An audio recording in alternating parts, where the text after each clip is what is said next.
Yes, in just 60 seconds, I'm going to change your life, but only if you take action.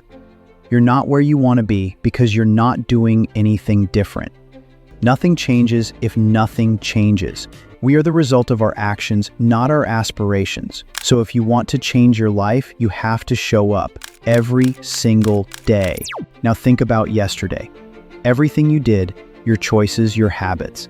If the next 365 days looked exactly like that, would you be closer to your dreams or further away?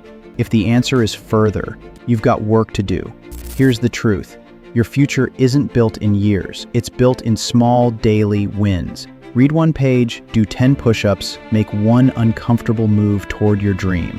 That's it. Win the day and you'll win the week. Win the week and your life starts to change.